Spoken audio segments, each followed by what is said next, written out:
Halo, selamat pagi. Apa kabar pemirsa? Selain berita utama tadi, sejumlah laporan menarik juga akan menemani aktivitas Anda di pagi hari ini. Bersama saya Rosalyn, berikut seputar news pagi selengkapnya untuk Anda.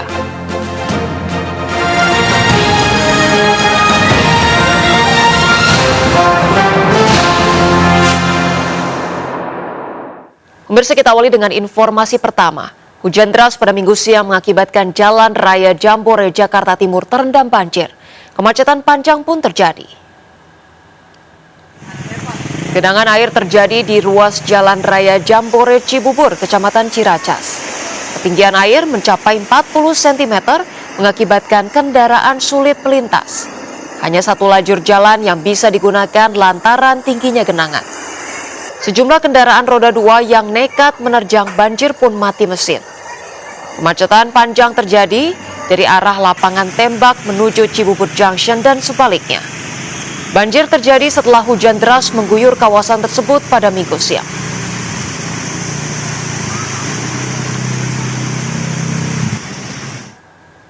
Pemirsa, puluhan rumah terendam banjir di wilayah Cilandak Timur dan Barat, Jakarta Selatan. Barang berharga seperti kendaraan motor, kasur, dan perabotan lain tak sempat diselamatkan.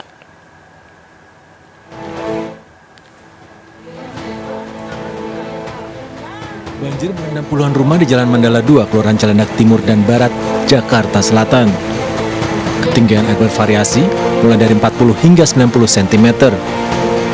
Banjir datang dengan cepat, sejumlah warga hanya bisa pasrah tak sempat menyelamatkan barang berharga seperti kendaraan bermotor, kasur, dan perabotan lainnya. Menurut warga, banjir kali ini sangat parah tak seperti sebelumnya. Nah, pas banjir ini segitu sudah itu. Ada 1 meter bisa nggak? Bisa. Lebih 1 meter lebih. Emang kalau di kawasan ini sendiri sering terjadi banjir kalau hujan? Wah, ini baru ini selama ada hujan nih, baru ini. Baru ini banjir. Ya, banjir sampai gede segini. Memang dari kemarin banjir, cuman nggak istilahnya nggak parah seperti ini. Kalau daerah sini, kalau kita mungkin sampai cuma sepinggang ya, sepinggang. Tapi kalau daerah dalam tuh bisa 1,5 meter, 150 kalau misalkan sampai secendela ini. Banjir datang setelah hujan deras mengguyur disertai luapan Kali Kerukut. Selain di permukiman Mandala 2, banjir juga menggenangi beberapa wilayah di Jakarta Selatan. Dari Jakarta, Rizky Falufi melaporkan. Pemirsa, warga Jakarta dan sekitarnya waspada banjir kiriman dari kawasan Hulu Puncak Bogor. Tingginya muka air bendung Katulampa mencatat kenaikan hingga 100 cm atau siaga 3. Tinggi muka air Sungai Ciliwung di bendung Katulampa berada pada ketinggian 100 cm pada Minggu petang. Kondisi ini mengakibatkan status naik menjadi siaga 3. Pada Minggu siang, kondisi debit air Kali Ciliwung masih normal pada ketinggian 20 cm. Debit air bertambah seiring dengan hujan yang mengguyur kawasan puncak. Diperkirakan kiriman air dari Bogor tiba di kawasan Jakarta dan sekitarnya sekitar 10 jam atau pada Senin pagi. Warga diminta waspada akan bahaya banjir.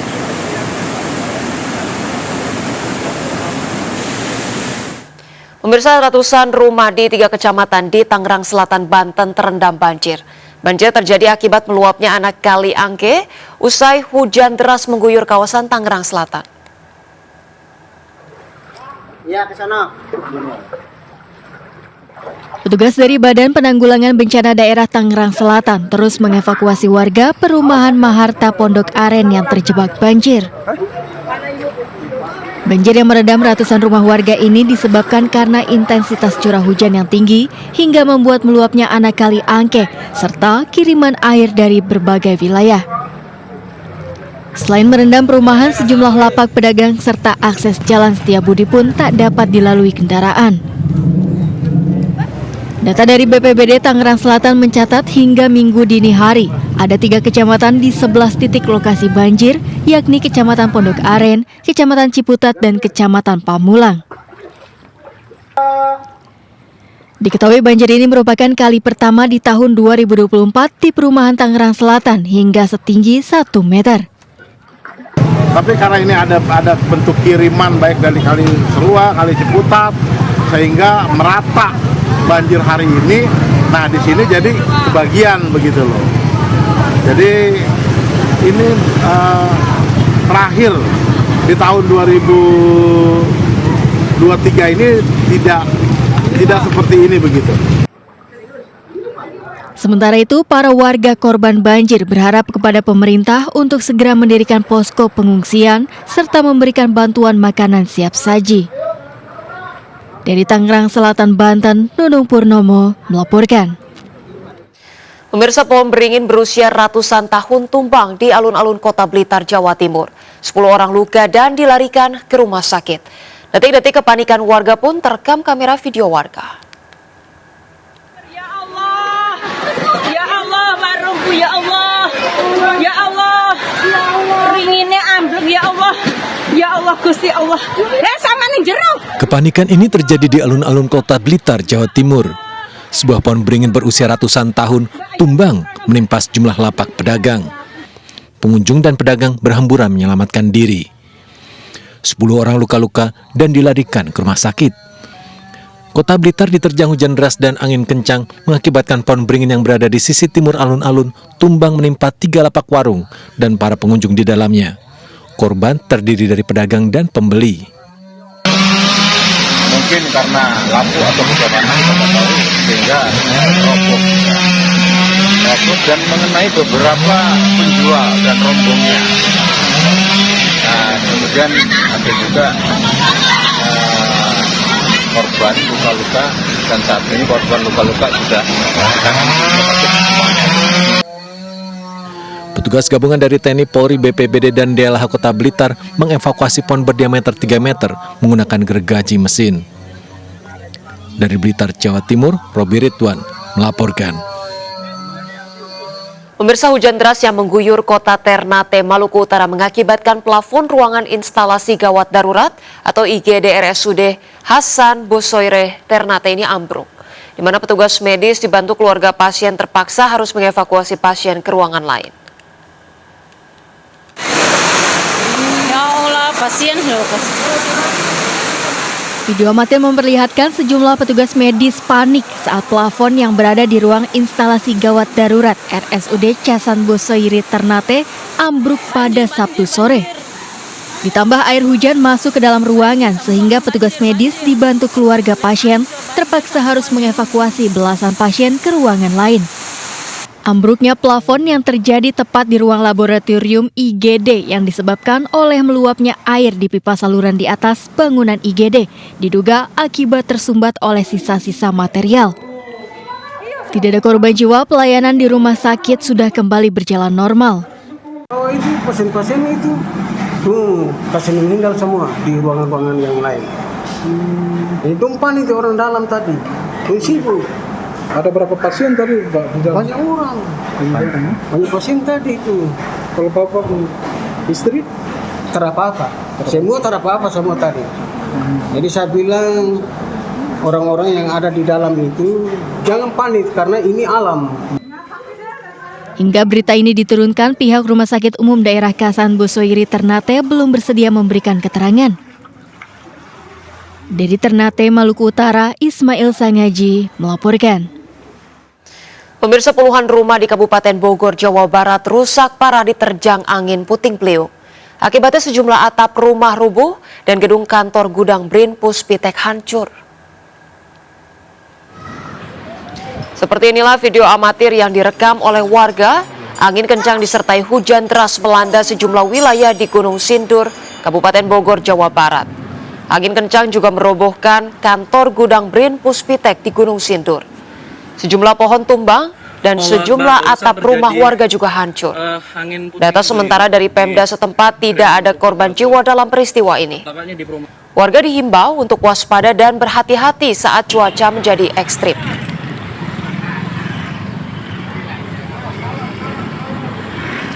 Pemirsa, truk yang mengangkut ratusan ekor anjing ditangkap polisi di pintu tol Kalikangkung, Semarang, Jawa Tengah.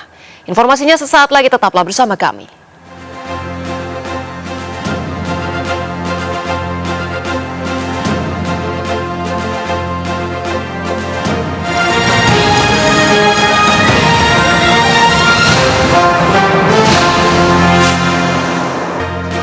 Pemirsa, Satuan Narkoba Polrestro Jakarta Barat menangkap 2 pria yang merupakan pemasok narkoba kepada Ibra Azhari dan Nadia Natasha, di mana keduanya ditangkap di rumah kontrakan di Jakarta Timur.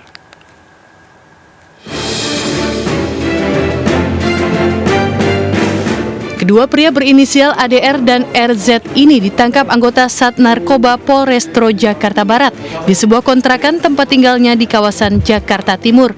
Keduanya merupakan pemasok narkoba jenis sabu untuk Ibra Azhari dan Nadia Natasha. Saat digeledah, polisi juga mengamankan sejumlah barang bukti narkoba jenis sabu dan ganja. Usai ditangkap, keduanya langsung digelandang ke Polres Jakarta Barat untuk dilakukan pemeriksaan. Penangkapan terhadap kedua orang bandar narkoba ini merupakan hasil pengembangan dari pemeriksaan terhadap Ibra Azhari dan Nadia Natasha. Telah berhasil mengamankan 2 orang atas nama ADR dan RZ.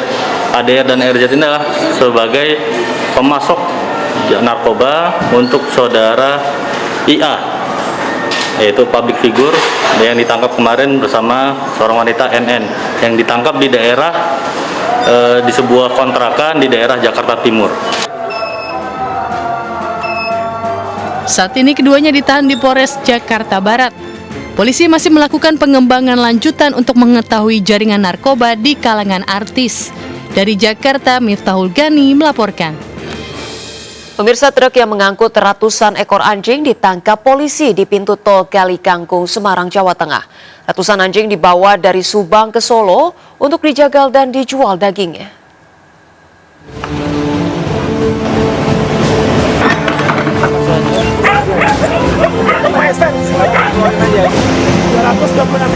Polisi menghentikan sebuah truk di gerbang tol Kali Kangkung, Semarang, Sabtu malam. Saat diperiksa, di dalam truk didapati 226 ekor anjing terbungkus karung dan terikat tali. Truk asal Subang tujuan kota Solo ini kemudian dibawa ke Mapolrestabes Semarang. Pelaku pengepul anjing berasal dari Sragen. Ratusan ekor anjing didapat dari berbagai daerah di Jawa Barat dengan harga antara Rp50.000 hingga Rp200.000 per ekor. Mau dibawa kemana? Ke Solo. Ke Solo untuk dijagal. Ya, ada yang buat buru ya tergantung Pak. Kita buat buru itu maksudnya apa? Buat buru apa itu kayak biawak kayak gitu. Ya mungkin ada yang buat dipotong, kita kan jualnya itu Pak. Mungkin ada yang buat potong ya ada. 5 awak truk diamankan dan diperiksa polisi. Dalam 1 bulan mereka bisa mengirimkan 1 truk berisi ratusan ekor anjing ke Solo. Ini bisa kita gagalkan pengiriman 226 ekor anjing. Nah, sementara ini kita amankan 5 orang, kemudian 1 truk yang digunakan sebagai sarana untuk mengangkut. Pengiriman ratusan ekor anjing ini sudah tercium sejak 23 Desember lalu. Anjing-anjing ini akan dijagal dan dagingnya dijual Rp40.000 per kilogram. Mulai dari Semarang itu sudah ada pembelinya, itu sudah menunggu di pinggir jalan tol. Jadi mereka dari truk, kenapa mereka ikat keempat kakinya dan mulutnya dan dimasukkan ke dalam karung supaya memudahkan mereka membanting, membuang dari truk yang tinggi ke atas pick up. Nah, mereka beli per ekornya dari Rp50.000 sampai Rp250.000 tergantung anjing yang besar. Rp50.000. Nah, sampai di Solo Raya mereka jual ke pedagang-pedagang yang menjual nasi, yang menjual menu daging anjing ini seharga Rp38.000 per kilogram. Polisi masih mendalami dokumen surat jalan dan surat keterangan kesehatan hewan yang diduga palsu. Sedangkan ratusan ekor anjing dalam keadaan luka dan stres untuk sementara dibawa ke rumah penitipan hewan di daerah Kaligawe, Semarang untuk diobati. 5 tersangka terancam hukuman 5 tahun penjara. Dari Semarang, Jawa Tengah, Kristadi melaporkan. Pemirsa, sebuah motor terbakar di kawasan pertokoan Jalan Trans, Sulawesi Selatan. Motor terbakar menyambar beberapa kendaraan yang terparkir, kemudian pengendara melarikan diri saat sepeda motor terbakar.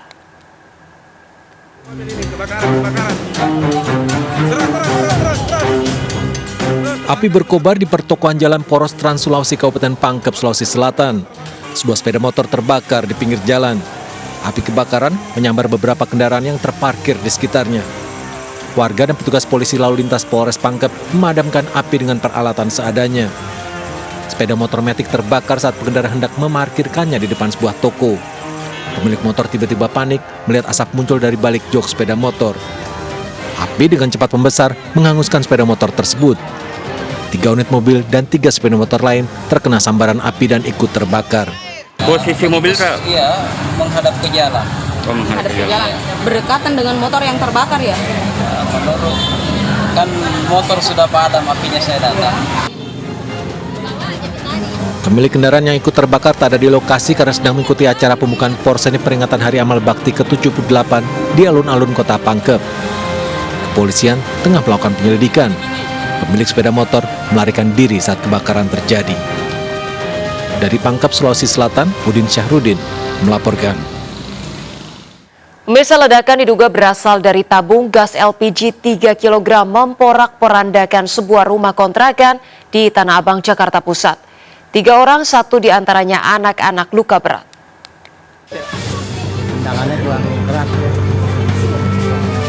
Ledakan terjadi di dalam permukiman padat penduduk Gang Podeng Roti RT 2 RW 6 Karet Tengsin Tanah Abang, Jakarta Pusat. Sebuah rumah kontrakan porak-poranda. Bagian dalam rumah berantakan, kusen jendela lepas, bahkan sebagian dinding ambruk. Dinding ambruk menimpa beberapa sepeda motor mengakibatkan kerusakan berat. Ledakan diduga berasal dari sebuah tabung gas LPG ukuran 3 kg atau gas melon. Bermula dari istri penghuni rumah yang meminta bantuan tetangga untuk memasang tabung gas LPG. Sesaat kemudian terdengar suara ledakan dari dalam dapur hingga rumah kontrakan porak-poranda. Yang Bapak tahu seperti apa, Pak? Jadi saya tadi lagi nongkrong di situ dekat kuburan. Tiba-tiba ini meledak nih, dar gitu kan. Nah, saya langsung lari refleks. Nah, korban ini udah keluar nih pada luka-luka bakar gitu. Yang satu dibawa ke RSUD, yang 2 nih anak sama ibu dibawa ke Puskesmas Pejompongan. Nah udah gitu, nah kita karena barang banyak sih kita sempat benar-benarin dulu gitu. 3 orang luka serius, istri dan anak penghuni rumah yang masih berusia 9 tahun, serta seorang tetangga yang memasangkan tabung gas tersebut. Korban dilarikan ke rumah sakit, sempat timbul api kebakaran yang berhasil dipadamkan warga. Dari Jakarta Pusat, Rani Sanjaya, iNews melaporkan. Pemirsa, sebuah rumah berlantai 4 roboh di Pademangan, Jakarta Utara. Warga sempat panik berhamburan mengira terjadi gempa bumi lantaran terdengar suara gemuruh dan benturan keras.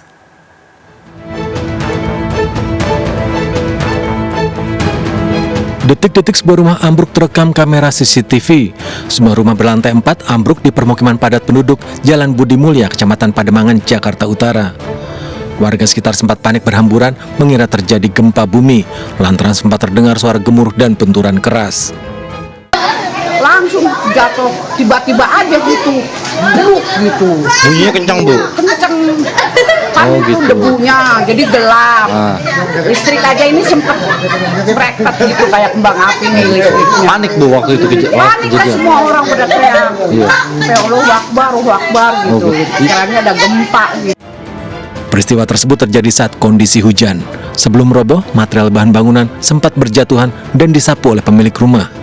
Usai dibersihkan, tiba-tiba bagian depan lantai 3 dan 4 rumah ambrol. Maghrib, pas azan maghrib itu kan hujan, kita mendengar suara runtuhan sedikit gitu kan. Kita pada keluar nggak taunya kita ngelihat pemilik rumah itu lagi nyapuin puing-puing itu. Nggak lama Aming masuk, ambruk lah itu bangunan dari atas itu, bruk. Akibat kejadian tersebut, jalan ditutup sementara untuk keamanan warga. Konstruksi bangunan dinyatakan berbahaya. Kecamatan setempat mengerahkan petugas PPSU untuk melakukan pembongkaran pada lantai 3 dan 4 yang dinilai bermasalah. Dari yang punya rumah sudah menandatangani surat bermaterai dan ada saksi dari RT dan dari keluarganya bahwa dia mau dibongkar karena kalau dia sendiri yang membongkar tidak sanggup. Jadi saya minta Kepala Lurah untuk membantu Citrata memakai tenaga PPSU. Berarti rumah ini sebelumnya dibangun untuk apa sih, Pak? Untuk rumah pribadi atau untuk rumah tinggal doang. Selama pembongkaran, jalan di depan rumah ditutup sementara. Pemilik rumah sudah menyetujui pembongkaran menghindari bahaya ambruk. Dari Jakarta, Sofyan Firdaus melaporkan. Pemirsa, 2 pengendara motor tewas tertabrak truk di Jalan Raya Kalong, Kabupaten Bogor, Jawa Barat pada Minggu siang. Truk terguling menghantam panel listrik hingga terbakar.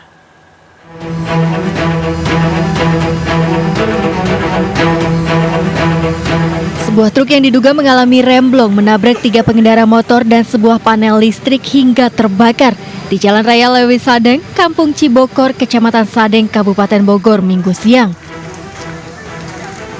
Kecelakaan ini sempat membuat panik warga. Kecelakaan terjadi saat truk yang melaju dari arah Bogor menuju Jasinga melintas di jalur menikung. Truk diduga hilang kendali, menabrak 3 motor dan terguling menutup badan jalan. Sebelum terguling, truk juga menghantam panel listrik hingga terbakar. 2 pengendara motor tewas di lokasi kejadian, sementara 2 pemotor lainnya kritis karena tertabrak truk. Sementara kita sudah menangani dan olah TKP. Namun kendaraan yang kita amankan alhamdulillah sudah kita evakuasi berikut dengan korban. Namun untuk korban sekarang masih identitas belum diketahui ya. Sekarang sudah ada di rumah sakit.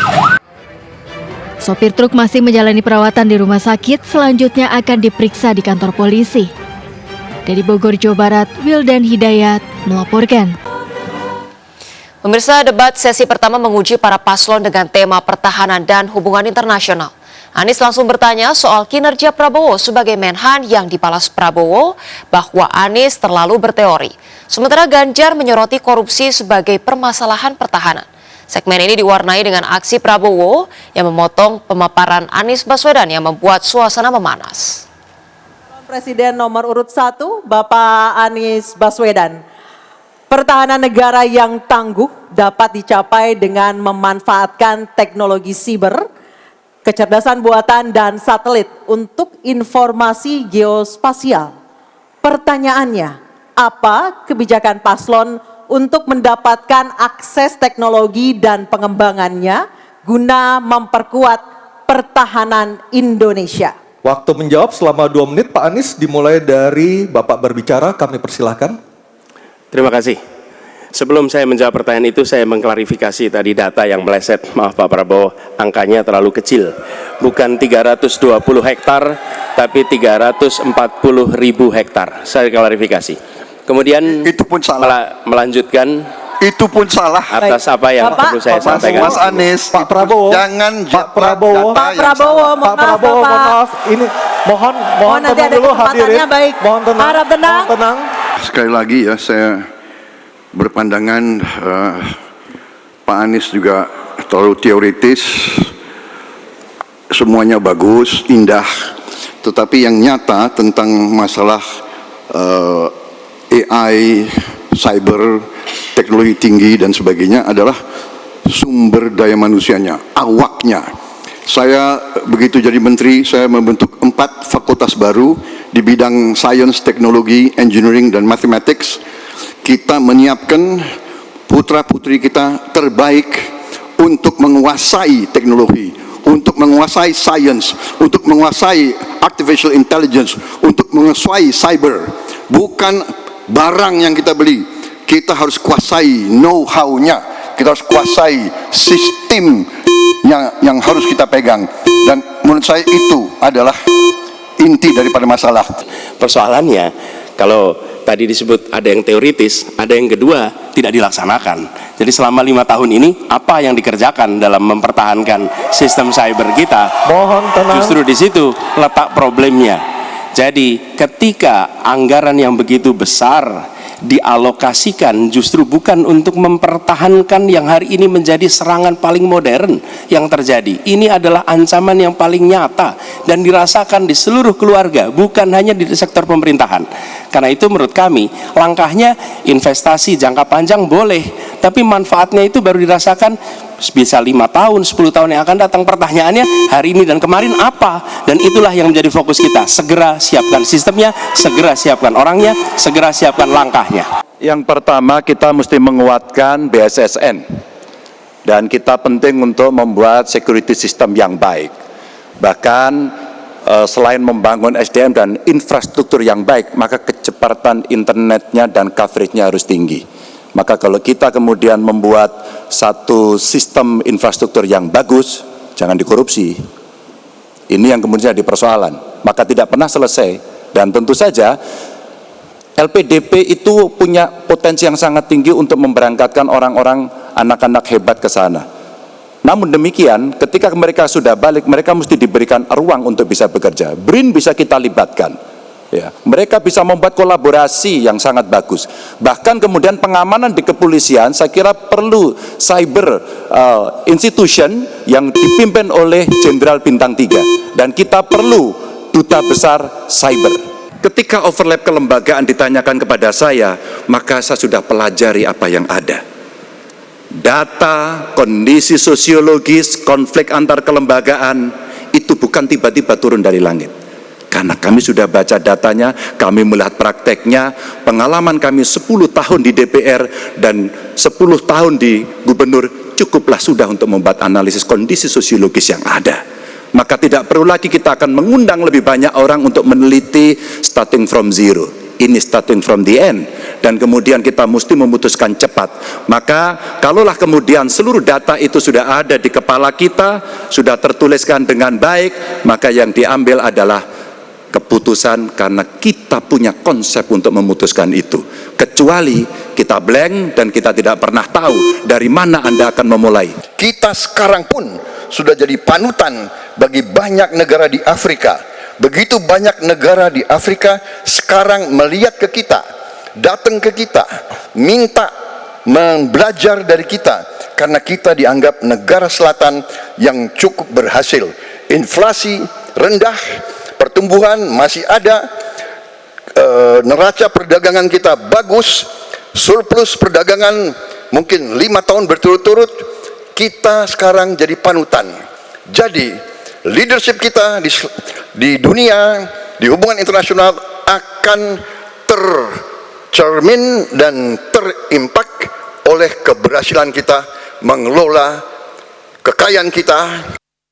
Sementara itu pemirsa, dalam sesi debat dengan tema keamanan dan politik luar negeri, paslon kompak memberikan apresiasi kepada TNI Polri dan berjanji akan meningkatkan kesejahteraan anggota. Namun saat menyentuh soal utang luar negeri, Prabowo Subianto harus berulang kali menjawab pertanyaan menohok soal utang luar negeri khususnya di Kementerian Pertahanan. Baik, mengenai utang luar negeri, ternyata Indonesia sekarang hutang luar negeri kita sebagai rasio perbandingan terhadap produk domestik bruto kita salah satu terendah di dunia. Jadi masih kita sekitar berada di sekitar 40%, sedangkan banyak negara jauh di atas kita. Kedua, kembali lagi dengan manajemen yang prudent, pengelolaan yang baik, dan dengan strategi ekonomi yang tepat, terutama dengan hilirisasi, di mana kita bisa mendapat keuntungan sebagai bangsa, ini memperkuat posisi tawar kita.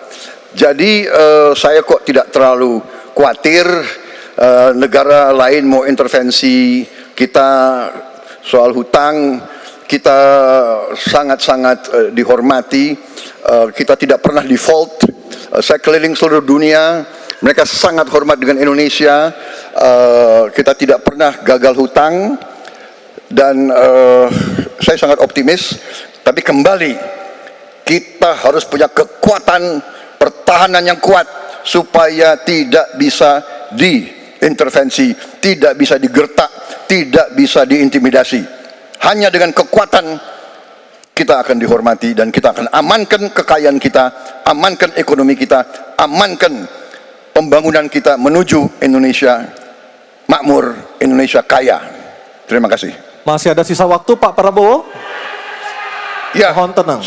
Saya tegaskan kembali ya, bahwa pelajaran sejarah manusia yang lemah akan selalu ditindas. Kita lihat saja apa yang terjadi di Gaza. Kita tidak boleh lemah, kita tidak boleh. Baik, waktu habis. Membaca buku Convention of Economic Hitman dari John Perkin, bahwa hutang-hutang itu memang bisa mematikan. Maka hati-hati kalau mau hutang. Terutama pada infrastruktur yang punya risiko tinggi. Kita mesti hitung betul, kita mesti prudent betul. Karena ini pernah dilakukan dan membuat banyak negara kolaps karena hutang.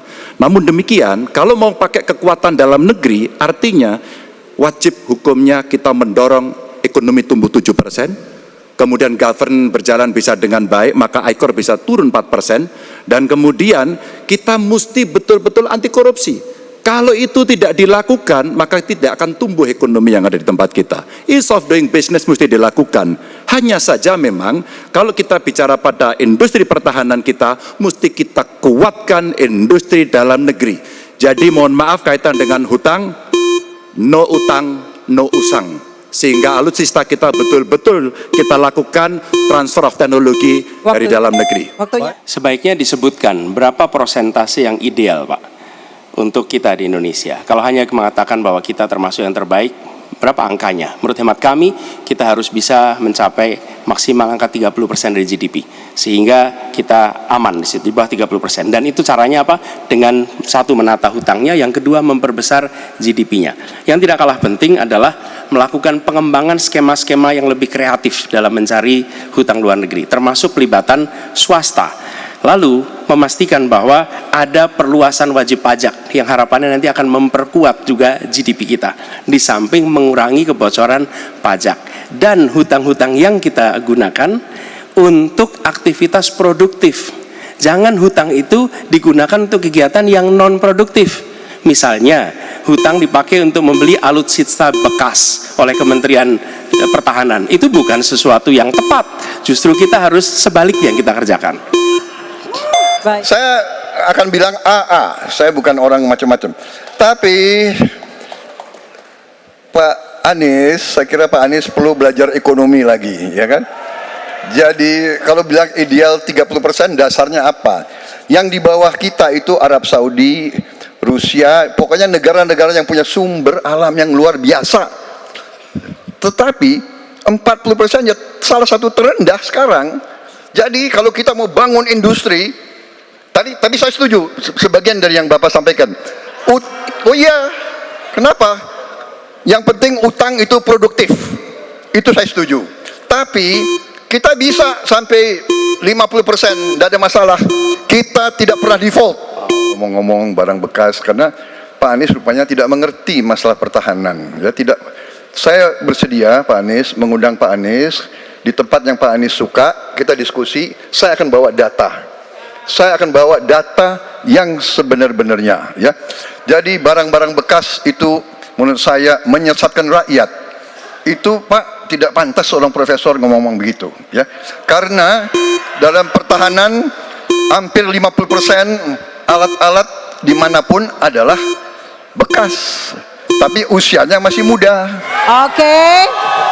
Mohon tenang, masih ada satu sub pertanyaan lagi yang harus dijawab oleh ketiganya. Untuk Bapak Anies Baswedan adalah globalisasi membuka peluang masuknya budaya asing ke Indonesia, tetapi juga memungkinkan budaya Indonesia untuk mendunia. Kami bersyukur sekali bahwa Bapak-Bapak berdua sepaham dengan apa yang kami gagas. Dan ketika kami ditugaskan sebagai Presiden Republik Indonesia, sebagai Panglima Diplomasi, maka setiap kegiatan ke luar negeri adalah bersama dengan delegasi kebudayaan, delegasi seni, dan datang ke pusat-pusat kegiatan kebudayaan, kesenian di negara-negara yang dikunjungi. Bukan hanya datang rapat lalu pulang, tapi datang di sana menemui aktivitas-aktivitas kesenian, kebudayaan, sehingga mereka pun menyadari bahwa Indonesia ini negeri yang kaya budayanya. Karena setiap presidennya datang, dia membawa delegasi kebudayaan, ditunjukkan di sana, bukan datang rapat, ikut lalu pulang. Dan dengan cara seperti itu, maka dunia akan menyaksikan potensi di luar negeri ke dalam negeri dengan berbagai kerjasama dan fasilitasi dari negara, maka viralisme sebenarnya bagian yang bisa kita dorong dari tanah air sendiri. Kalau kita lihat Nicky, Rich Brian, Karina seorang intelektual yang hebat sekali yang menemukan antivirus AstraZeneca. Dia diaspora yang hebat, kita promosikan, kita viralkan. Nicky Rich Brian, Voice of Baceprot yang kemudian mendunia kita fasilitasi, maka dialah yang akan bisa mendapatkan keuntungan dan sekaligus menjadi diplomat Indonesia. Dalam sesi terakhir perdebatan menjadi panas saat Prabowo mendapatkan pertanyaan dari Ganjar soal menurunnya peringkat kekuatan militer dalam berbagai survei. Ganjar meminta Prabowo membantah ditanya, namun Prabowo mengajak Ganjar bertemu di forum tambahan. Sementara itu Anies menohok dengan menyebut kepemilihan lahan yang dimiliki Prabowo sambil menyinggung banyak prajurit yang tidak punya tempat tinggal. Anies juga bertanya perihal standar etika yang membuat perdebatan menjadi memanas. Apa hubungan antara standar etika seorang pemimpin negara dengan kemampuannya dalam menjaga pertahanan, keamanan, dan kedaulatan negara? Terima kasih. Baik, waktu masih ada Pak Anies. Sudah cukup. Tapi dalam kenyataannya Pak, ketika Bapak memimpin di Kementerian Pertahanan, banyak orang dalam pengadaan alutsista, PT Teknologi Militer Indonesia, Indonesia Defense Security, lalu orang dalam pengelolaan food estate, lalu ada kejadian-kejadian di mana kita semua menyaksikan ketika ada pelanggaran etika dan Bapak tetap jalan terus dengan cawapres yang melanggar etika. Artinya ada kompromi atas standar etika. Standar etika ini fakta. Dan kemudian dalam pidato Bapak mengolok-olok tentang pentingnya etika. Saya tidak tega untuk mengulanginya. Pertanyaannya, apa penjelasan Pak Prabowo soal itu semua? Jadi, saudara-saudara, semua data yang saudara ungkapkan itu keliru semua. Jadi saya bersedia kita duduk, kita buka-bukaan, ya. Mau bicara food estate, mau bicara apa PT Teknologi Militer Indonesia, kita buka, iya kan? Jadi di mana masalahnya? Nah, saudara bicara etik, ya kan? Saya tuh keberatan karena saya menilai, maaf ya, karena Anda desak saya terus terang aja saya menilai Anda tidak pantas bicara soal etik. Terkait dengan pertahanan, berapa skor yang Bapak berikan atas kinerja Kementerian Pertahanan yang dipimpin oleh Bapak Prabowo? Silakan Pak Ganjar. Baik, masih ada waktunya Pak Anies? Cukup Pak Anies? Cukup. Baik. Silakan. 5 juga. Saya punya datanya dan kemudian akan saya sampaikan. Saya senang sekali Bapak memantik saya, data saya tidak benar. Silakan bantah data saya hari ini Pak. Dan saya izinkan kalau ada staf mau bantu silakan berdiri di sebelahnya. Izinkan. Pak, Global Peace Index kita menurut sumber Institute for Economic and Peace kita turun Pak. Kalau mau diklosa boleh. Silakan. Saya bawakan ini dari rumah. Mari kita bicara data yang benar. Global Militarization Index kita sumbernya Bonn International Center for Conflict Studies turun. Semua skornya ada. Kapabilitas militer kita ini dari Law Institute Asia Power Index turun. Pemirsa, Keluarga Besar Forum Betawi Rempuk atau FBR dan Ikatan Keluarga Madura IKMA Jabodetabek kini resmi mendeklarasikan dukungan kepada pasangan calon presiden dan calon wakil presiden nomor urut 3 Ganjar Pranowo dan Mahfud MD. Ganjar dan Mahfud juga didoakan menang satu putaran pada Pilpres 2024 mendatang. Dihadiri langsung Ganjar Pranowo dan Mahfud MD, Forum Betawi Rempuk dan Ikatan Keluarga Madura se-Jabodetabek mendeklarasikan diri mendukung pemenangan Ganjar Mahfud pada Pilpres 2024. Deklarasi yang juga dihadiri Ketua Umum Partai Perindo Haritanu Sudibyo, jajaran partai koalisi serta tim pemenangan nasional ini menjadi harapan FBR dan IKMA untuk kesejahteraan bagi masyarakat Indonesia. Bagaimana sepak terjang Mas Ganjar, dari mulai beliau anggota legislatif 2 periode, lalu gubernur Jawa Tengah 2 periode yang sudah membangun 1.000 rumah, 1.000 jamban untuk warga tidak mampu dan mengentaskan 1 juta kemiskinan. Lalu Pak Mahfud, kita sama-sama tahu beliau juga sudah pernah ada di legislatif, yudikatif, bahkan eksekutif. Kita harus berani menyuarakan kelebihan Ganjar Mahfud kepada teman, kepada saudara, kepada masyarakat, bahwa memilih itu pasti ada sebabnya. Dan kita yakin Ganjar Mahfud yang bisa membawa Indonesia emas.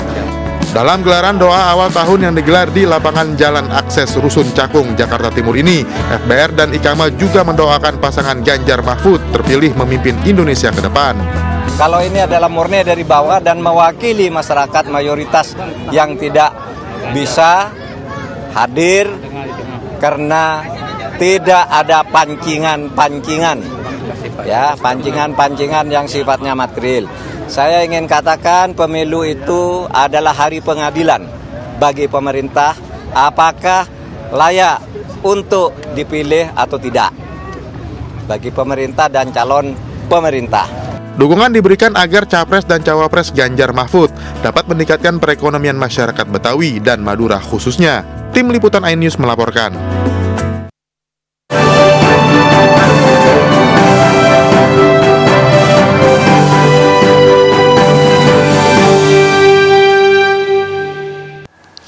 Pemirsa, di masa kampanye, Partai Perindo semakin gencar melakukan kegiatan bakti sosial untuk membantu masyarakat kecil. Salah satunya melalui program bazar sembako murah dan pengecekan kesehatan gratis yang sangat disambut antusias masyarakat di berbagai wilayah.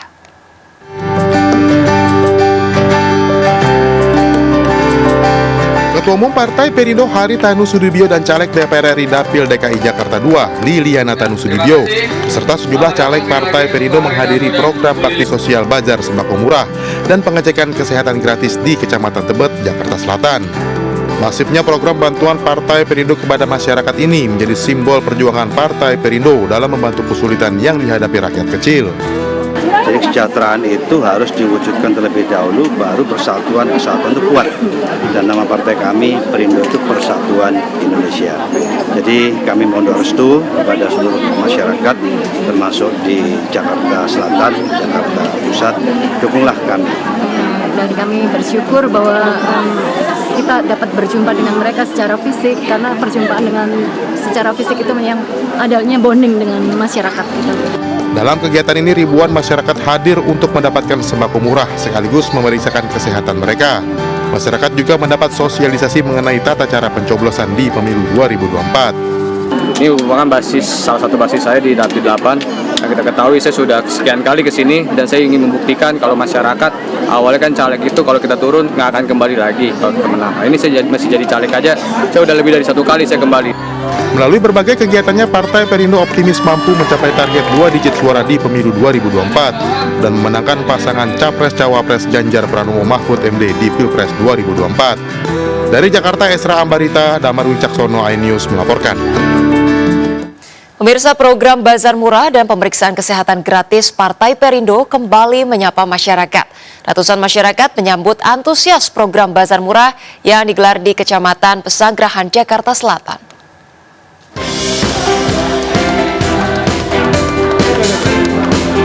Ratusan warga tampak antusias menyambut kedatangan Ketua Umum Partai Perindo Haritanu Sudibyo dan Ketua Umum Kartini Perindo Liliana Tanu Sudibyo di Kelurahan Bintaro, Kecamatan Pesanggerahan, Jakarta Selatan.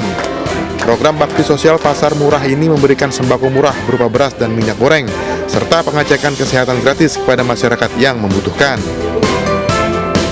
Saya ingin menyampaikan dan menegaskan bahwa Partai Perindo hadir berjuang untuk rakyat kecil. Indonesia hanya bisa maju kalau pengentasan kemiskinan itu bisa dipercepat. Artinya apa? Kita harus punya wakil-wakil rakyat yang duduk di dewan dan berjuang untuk percepatan kesejahteraan rakyat kecil. Iya, kita melihat bahwa memang rakyat itu sangat-sangat antusias, dan kita secara pribadi kita berjumpa itu, secara fisik kita berjumpa itu sangat menyemangatin mereka untuk mereka tahu bahwa kita berjuang bersama-sama nih. Kita bersama-sama rakyat untuk berjuang untuk melakukan hal-hal yang lebih baik lagi untuk rakyat Indonesia. Warga sangat senang dengan program bakti sosial Partai Perindo. Mereka dapat memeriksakan kesehatan sekaligus membeli sembako murah. Dapat minyak, kayaknya ini kalender ya, sama ini makanan, iya.